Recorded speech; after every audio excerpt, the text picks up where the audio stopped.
Hey guys, it is Tuesday. It is very, very cold and rainy outside. Um, I know I had something planned to do tonight and it got canceled, so it gives me a little more time here. Um, so if you're listening, best of luck to you. Survive the icy conditions and stay warm.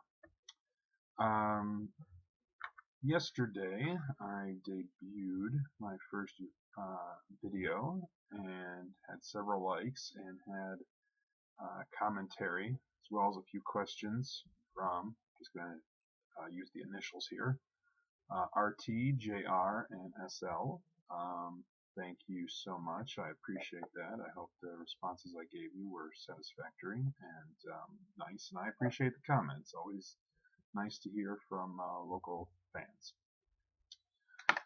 Um, as you know, this is dedicated to some sports trivia with my personal interest in sports history. Um, since the Rams and Patriots are playing the Super Bowl in 2 weeks, I figure I would recap a little bit of the previous Rams Patriots Super Bowl. So we have to rewind all the way back to the 2001 season. And this Super Bowl is of interest to me, particularly because it's really the first one I remember. It's the first time I really sat down and watched a Super Bowl. That might sound strange, but I was always more of a baseball guy growing up until I got to 8th grade. And football, certainly in the fall and winter at least, kind of took the front page. So 2001, the NFL season itself starts, and right after the first game of the year, I believe it was the first game of the year, everything stops because that Tuesday, of course, September 11th, 2001, completely changes everything. Football, for the first time since World War II, has a stoppage in play. All the games are canceled, so we just have 2 weeks without football for the first time in literally almost 60 years. I saw a documentary on the Patriots that year, and Tom Brady said nobody wanted to play that day, and I believe him. Everyone just kind of wanted to be home with their families, so it's the right decision. Speaking of the Patriots, that particular year, 2001, it's hard to believe now, but nothing much was thought of them, believe it or not. Patriots really, throughout history up to that point in time, weren't that good of a franchise. They had a few good years in the 90s under Drew Bledsoe as their quarterback. They had kind of a fluke 85 season where they went to the Super Bowl for the first time, but got shellacked by the 85 Bears. And they had a few good seasons sprinkled in between, as most teams do now and then. But really, by and large, they hadn't been that good as a franchise. The Rams had they were in St. Louis. They were the St. Louis Rams at the time. They had moved from Los Angeles in 1994, 95, I want to say, but would eventually move back to LA in 2016. So they went from being in LA to St. Louis back to LA, but this is during their time in St. Louis. The Rams throughout the 1990s were on pace to be voted arguably the worst NFL franchise of the decade going into 1999, just 2 years earlier. They had been just awful the entire decade and then surprised everyone and won the Super Bowl behind an offense that was so good it was literally called the greatest show on turf. Referring to the turf, yeah. I don't know if it was AstroTurf or Field Turf, but whatever they had at the Edward Jones Dome in St. Louis at the time. 2001, nothing's really expected of the Patriots. They start out 0-2, and they lose their injured Pro Bowl quarterback, Drew Brees, who was really badly hurt. He was in the hospital, and wasn't really well reported at the time, but it was kind of a serious injury. So They ended up having to replace him with a sixth-round draft pick who played hardly any football at all the previous year in his rookie year, and that, of course, is Tom Brady. So they'd gone 5-11 the year before. They're now 0-2, and their centerpiece, their Pro Bowl quarterback, is out. I don't think there were many people at the time who thought they'd do much better than 5-11. So they get to, I think, 5-5 or 6-5. And their last loss comes in a primetime football game against the Rams, which Brady later said, Belichick later said, something to the effect of, even though they lost the game, they felt like they could play with the mighty Rams. And the Rams were very mighty that year. They finished 14-2 in the regular season. They won all their road games, which is very rare. Their 2 losses came at home. And they just put up points like nobody's business. I remember watching it as a kid going, wow, these guys are in their own league, so to speak. Get to the playoffs. Patriots win their division. They have a first-round bye in the playoffs. They're playing the Oakland Raiders in a really, really snowy game at Foxborough Stadium in Massachusetts, which this was last year in existence, and then it would be taken down and replaced by Gillette Stadium, which is where they play today. Last game ever at Foxborough Stadium, infamously, some would say. Raiders are winning 13-10 with very little time left in the fourth quarter. Charles Woodson comes in to Tom Brady, hits him from the backside as hard as he can. Brady appears to fumble the ball, and Greg Biekert of the Raiders lands on top of it. It's like a minute or 2 left in the game at this point. Game's over. Really, all the Raiders need to do is snap the ball, take a knee or 2, and game's over. I remember as a kid seeing Bill Belichick, Patriots head coach, throw the flag to ask the official to review whether or not it was a fumble, and thinking to myself, well, what do you have to lose? It's obviously a fumble, but it's either don't throw the flag or lose your season. So throw the flag, but they don't have anything on it here. And then, of course, the infamous tuck rule is called, and they say that Tom Brady, in fact, did not fumble the ball. His arm motion was going forward, and it's an incomplete pass. And the Patriots sideline and fans go nuts, and the Raiders sideline and fans are deflated. Patriots come back, kick 3 points, send it to overtime, get the ball in overtime, and Vinatieri, their kicker, who at 46 years old is still playing, comes in, kicks the field goal, game over. Patriots win in overtime. They go to Pittsburgh. Pittsburgh at the time is considered top dog, so you were lucky to beat the Raiders. You're certainly not going to beat the Steelers, and in a lot of people's opinion, they actually played better against Pittsburgh than they did Oakland. Took a 21-3 lead, held on to win 24-17. Just played a great game, and we're going to the Super Bowl. The Rams on the other side. The Rams got to the playoffs and had their first game against Green Bay. And if you were a Bears fan at the time, and if you were a kid, it's a game you love to trash Packer fans about, because they ended up winning 45-17 against a really good Green Bay team. But the Packers just offensively had a nightmare of a day. I think Brett Favre threw something like 4 interceptions, and 3 of them were returned for touchdowns. I think it was 3. It was at least 2, but I think it was 3. Of course, as a 13-year-old kid, you're like, Brett Favre can't throw the ball. Now you look later, you're like, no, he could throw the ball pretty good.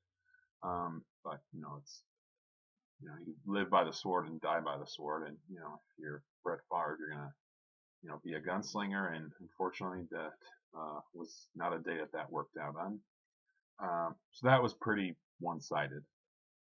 You get to the NFC Championship game against the Eagles, who, no reason to laugh too hard if you're a Bears fan, because the Eagles had beaten the Bears um, to get to the NFC Championship game that year.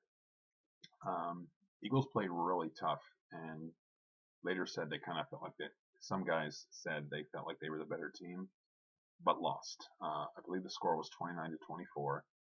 It was close. A lot of people were surprised that the Eagles hung in there with the Rams, but the Rams pulled it out in the end. And so we have Rams Patriots in Super Bowl 36. A lot of the talk leading up to the game was this young rookie quarterback who took over a team that no one was expecting to do anything with, and had just led them to the Super Bowl. Compared with Kurt Warner, the Rams quarterback, who had actually been in a very similar position 2 years earlier, the year the Rams won the Super Bowl. In fact, some will argue that Kurt Warner's rise to the top is even more amazing than Tom Brady's rise to the top. Either way, they're two great quarterbacks, and like Warner, Brady will one day be in the Hall of Fame. They happen to face off against each other that day. So, game comes, and Rams take an early 3-0 lead. And they're in the second quarter. Kurt Warner drops back to pass, and a Patriots defender gets a hand in his face, and I think hits him, or at least forces a quick throw. It's cut off by Ty Law, the Patriots defensive back, who takes it back for an interception, and the Patriots are up 7-3. And they were big underdogs. I don't know what the margin was, but a lot of people didn't think the Patriots had a chance. And crazy as it is to believe now, Patriots were kind of a team you secretly hoped would win that game, because it was a great story, and they were the underdog, and it would make it very interesting to see that the Rams were human, which nobody really thought they were at the time, at least offensively. So now it's the second quarter. The Rams haven't done much on offense, and they have a 7-3 lead, and people are going, wait a minute, hold on. Patriots get the ball again, and they score another touchdown right before the end of the first half. Again, today, you wouldn't expect anything else with Tom Brady and the Patriots offense having the ball. But at the time, that was unbelievable. At least it felt that way. So the Patriots, who, in some people's mind, would be lucky to compete in this game. Not only competing, they're winning 14-3 going into halftime. They go into halftime, and it was this fantastic halftime show. Bittersweet, you might say. U2 was playing, and I'll never forget it, as U2 is playing their music. Behind them, a big wide screen is showing all the names of the victims from September 11th coming down. So you got this big white, this big HD background filled with all the names of the 9/11 victims. It was a very special moment that will never, God, let's hope, will never be replicated or need to be replicated. One of the things I remember most about that Super Bowl. Very cool thing. Anyway, we get back to the second half, and to be honest, I don't remember a whole lot of what happened for a while, because the third quarter, as I remember, it wasn't that eventful. Somewhere along the way, in the second half, Patriots score a field goal. So now it's 17-3. Later on, the Rams are driving down. This is about halfway through the fourth quarter. Rams are driving down the field. Their offense has done nothing, to the shock of everyone watching football, except maybe the Patriots themselves, because they obviously had a good game plan. The Rams end up in a situation where they have, I believe it's 4th and goal. If not, it's definitely 3rd and goal from like the 3-yard line.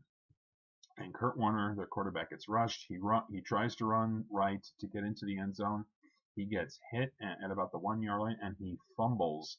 And Tabucky Jones picks up the ball and is running 97 yards towards the end zone when a flag comes out and they call defensive holding on Patriots linebacker Willie McGinnis against Marshall Faulk. So now you got to bring the ball all the way back, and the Rams get a first down. On the next play, they end up scoring, so now it's 17-10. And their next drive, Patriots don't do much on offense. So now the momentum's starting to change. People are going, okay, here come the Rams. Here comes the greatest show on turf. Rams get the ball, and as they've been known for doing all season, very quickly move the ball down the field. I think it was like 4 plays in 70 yards. I don't have the stats in front of me, but it was a quick, long drive, which was typical of them at the time. They end up scoring on a touchdown pass to Ricky Prohl, who nobody ever heard of during the regular season, but always somehow came up big in the postseason. Or if you did hear about him in the regular season, it was because he made a big play in the fourth quarter. The guy was just known for being around in the clutch. So he scores, extra points good. It's now 17-17, and I think there's like 2.5 minutes left or something. Rams kick the ball off. Patriots have the ball.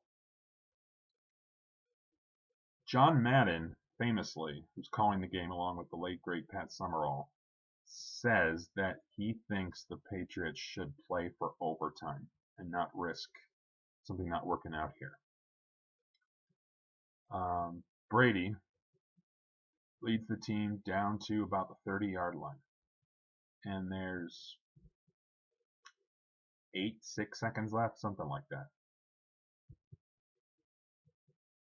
They set up for Adam Vinatieri to try and attempt a field goal. And you kind of think in the back of your head, he can do this, but are the Patriots really going to win this thing? The snap is made, hold is made, Vinatieri gets the ball up, perfect kick right through the middle. He starts jumping up and down and celebrating. The entire Patriots sideline empties and everybody's out on the field. And Gil Santos, who just passed away this year at 80 years old, literally at 80 years old, he passed away sadly on his 80th birthday. He was the Patriots' longtime color broadcaster. Famously says, "It's good, and the Patriots are world champions." And it was really a cool scene.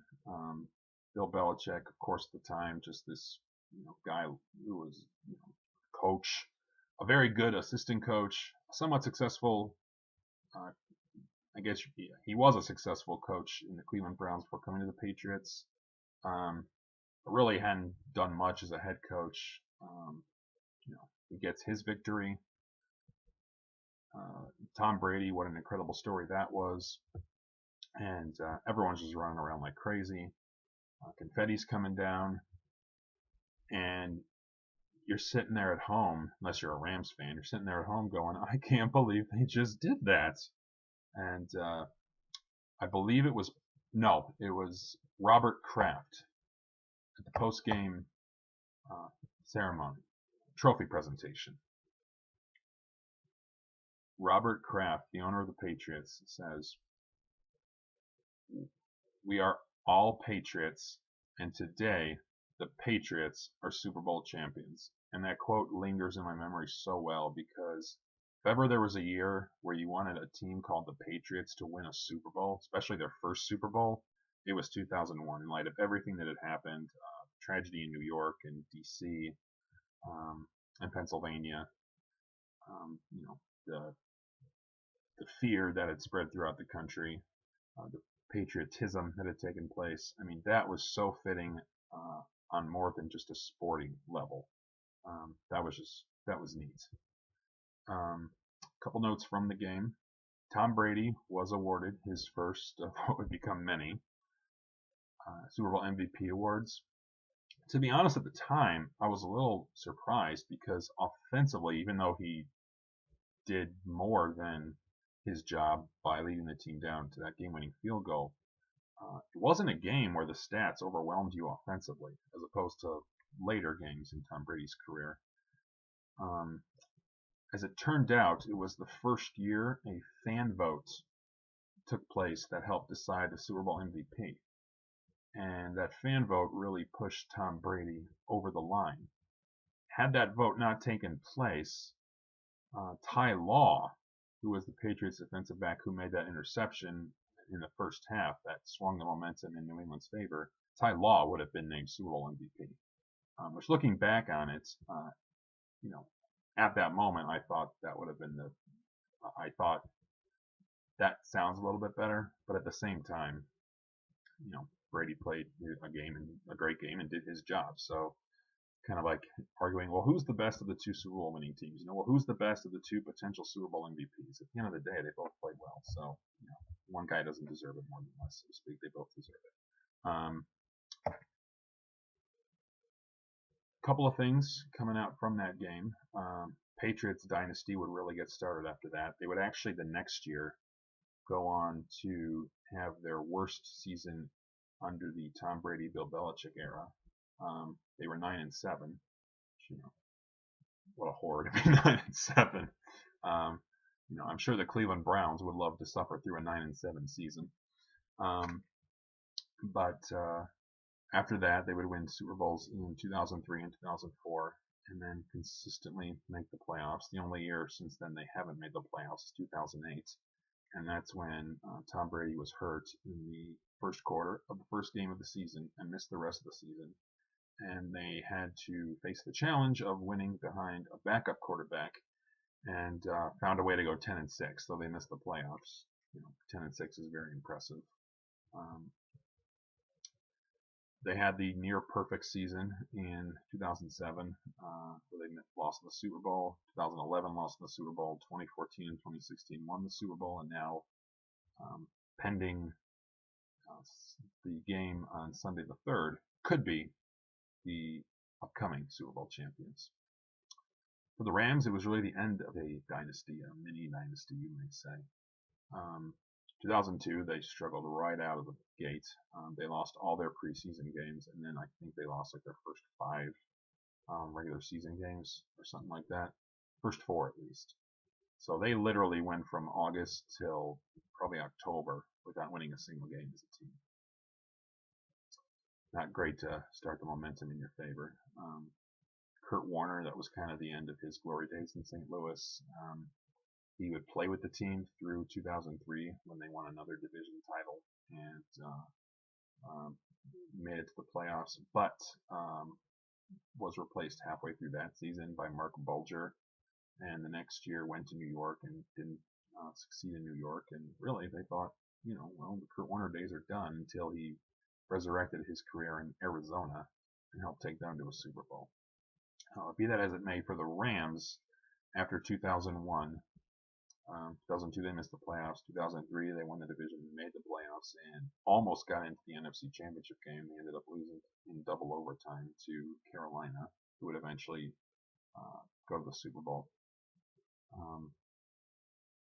2004 they made the playoffs as an 8-8 wild card team and surprised a lot of people by winning their first game, but then lost the next one. Got throttled by Atlanta in the 2004 NFC divisional playoff game. And then really struggled the rest of their time in St. Louis. Within 5 years, they were one of the bottom feeders in the league. And what I mean by that is they were a team you didn't even, if they were on your schedule, kind of just looked at it and said, oh, it's the Rams. Okay, well, that's a win. We don't have to try that hard. We'll beat the Rams easily.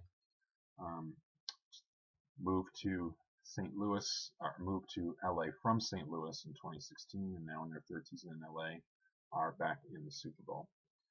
A couple other notes from that game.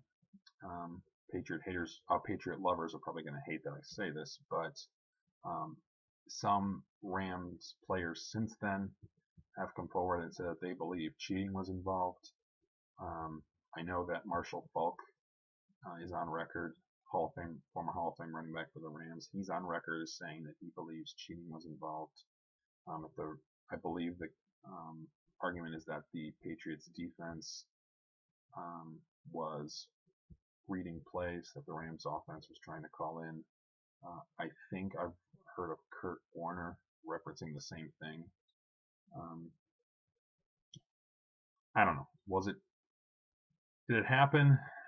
It may have. If it did happen, was it, completely illegal, or was that just, somewhat practiced at the time? I don't know. I'm not going to stand here and say it. I will say that, there's been a lot of controversy surrounding the Patriots practices. That's not a tongue twister in the least.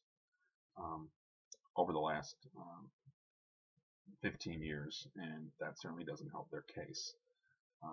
Whether it's true or not, just, I guess you could say, it makes the organization looks bad, and it gives just the rumor of it gives Patriot haters reason to kind of jump on the anti-Patriots bandwagon. Having said that, the Patriots had a great game plan that day. They basically did what Bill Belichick has often sought to do when playing a high-powered offense, and that was keep the ball on the ground, keep the ball in his offense's hands, so that you can limit the time that the other team's offense has the ball, which by nature limits their scoring opportunities. So that is a little bit about Super Bowl 36, the last time the Rams and Patriots met. I hope that captivated your interest. We're just under a half hour right now, but I hope you enjoyed that. I certainly did. Hope it was educational to you. I'm sure as soon as I cut this off, I'm going to think of something I didn't say and go, oh man. But if you have any questions about Super Bowl 36 or any Super Bowl, past or present, or the current situation with the NFL at hand, please don't hesitate to let me know. I really appreciate your comments and questions, and I look forward to hearing from you guys soon, and I will be back Thursday, I believe. All right. Thanks, guys. Bye.